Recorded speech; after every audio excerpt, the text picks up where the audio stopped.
As we've just been hearing, there is a blame game going on about who is responsible for the political car crash in Salzburg.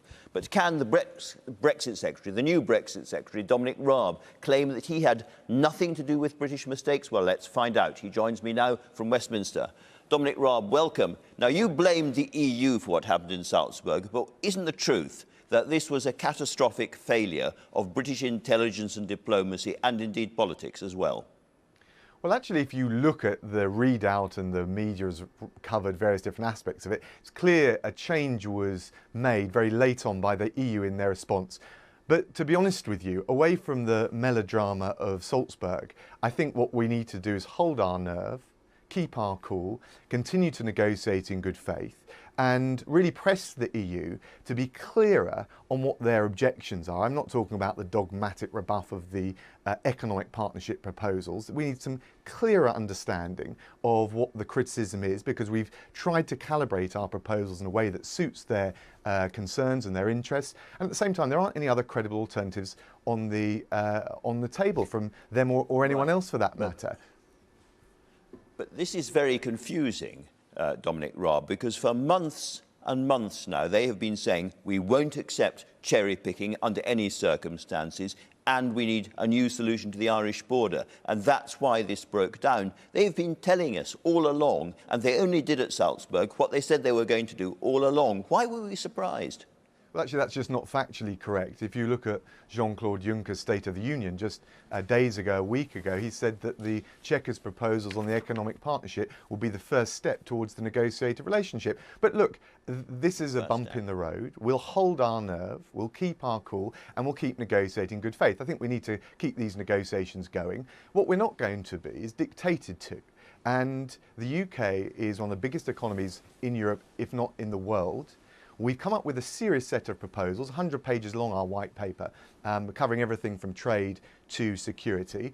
We're not just going to flit from plan to plan like some sort of diplomatic butterfly. We're going to be resolute about this and really press the EU to treat us with some respect, and also on the substance to engage properly. And at the same time, we've always said our top priority, our overriding priority, is a negotiated outcome, but we'll continue planning for no deal in case our ambition isn't matched, and we've got some more technical notices coming out on Monday. Lots to talk about there. If you go back to the next summit in November with a tweaked version of Chequers and you get the same kind of response, does the Prime Minister then have to walk out? Well, the next landmark or milestone, if you like, will be the October Council. And I'm not going to predict in advance what will happen there, but I'm confident that if the ambition, the pragmatism we've shown on all of the detail, on the substance, a set of proposals that gives effect to the referendum, that's faithful to the will of the British people, but also looks at what matters and what the EU is concerned about. If that ambition and pragmatism is matched, we get a deal. But if we just get this sort of computer says no response from the EU, we're not going to make progress. So, as the Prime Minister has said, we need some give, some flex, and some give and take, if you like, from the EU. And I'm confident that as the fallout from Salzburg ebbs, we'll make further progress. All right, there's a lot of your colleagues on your wing of the party who want a free trade deal. People talk about Canada and so on, but basically they want a free trade deal, and they think that that's what's going to come out of this in the end. The Foreign Secretary, Jeremy Hunt, wouldn't rule this out. Can you rule that out as a possibility this morning?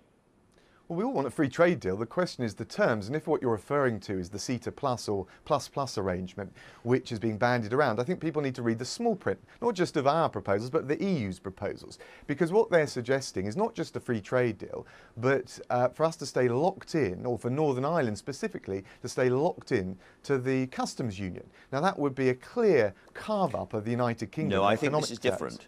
Well, no, sorry, but it isn't in terms of what the EU is proposing. So if people want to suggest all sorts of other I'm sorry to interrupt. Please. But your colleagues tomorrow are going to produce their answers on the Irish border.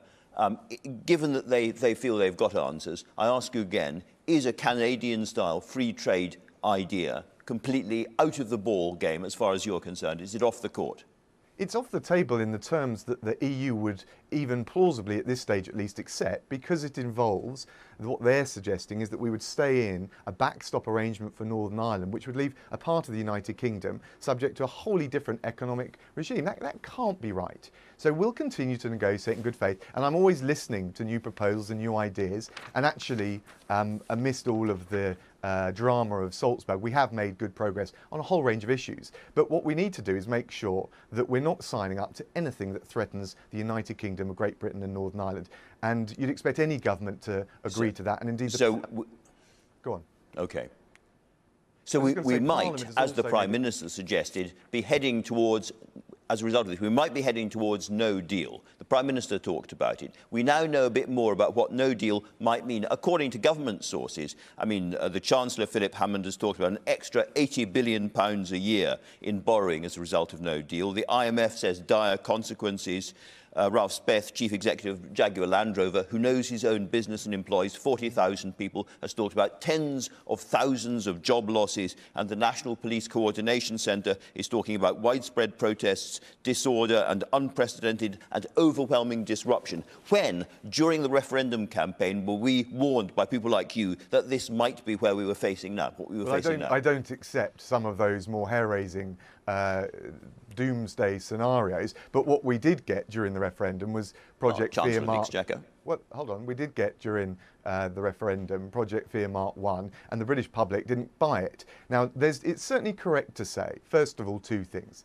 That we want our top priority, our overriding priority, is a negotiated outcome. And I've made clear we'll hold our nerve, we'll keep our cool, we'll keep the negotiated track and do our level best to get the best deal. Equally, as the head of the WTO has said, no deal wouldn't be the end of the world. It wouldn't be a walk in the park, there are risks, but we're well placed now with our plans to manage those risks. What we're not going to be, Andrew, is dictated to in these negotiations. I understand that, but the other thing about no deal is that it doesn't solve the Irish border problem. We're on WTO rules at that point, and that requires a border. But the Prime Minister has promised there won't be an Irish border. So how can we have no deal? That would break her own promise. No, we've made it very clear. We would not have any extra infrastructure at the border. I think it's true to say that the Irish government have made the same commitment, and I find it very difficult to believe that somehow in the spirit of European unity, given all the other separatist pressures across the continent, that the EU would insist on Ireland doing that. Okay. We're in uncharted territory now. There's a lot of talk this morning about an autumn general election as one possible route out of this. Can you rule that out? It's for the birds. That's not going to happen. Downing Street. It's not going to happen. All right, very good. Made very clear that's let me ask. Not going to happen. Let me ask you about something that Emmanuel Macron said. I was asking you about the tone of the original Brexit campaign and people like yourself on the Leave side who suggested to us this was going to be a walk in the park, it was going to be a very easy negotiation. We now know better. Never talked about the possible consequences of no deal. We now know better. Emmanuel Macron called the leaders of the Leave campaign, and you were one of them, liars. How do you respond to the French president? Well, I think that's not the kind of language of either statesmanship or friendship, particularly at a summit. If someone wants to point out something that I've said which is a lie, feel free to do so, but I don't accept that. One thing that I would say, though, is that the EU has a habit of spurning democratic votes, whether in referendums in this country, and they're trying to do that to some degree, or across the rest of the EU. And one of the things that really does give rise to extremism and fringe politics and the anti-elitism which we're seeing fueling populist movements across continental Europe is this idea that when the people have their say, they're sent back to the drawing board because the elite in Europe don't like the answer. Dominic Raab, thanks very much indeed for talking to us.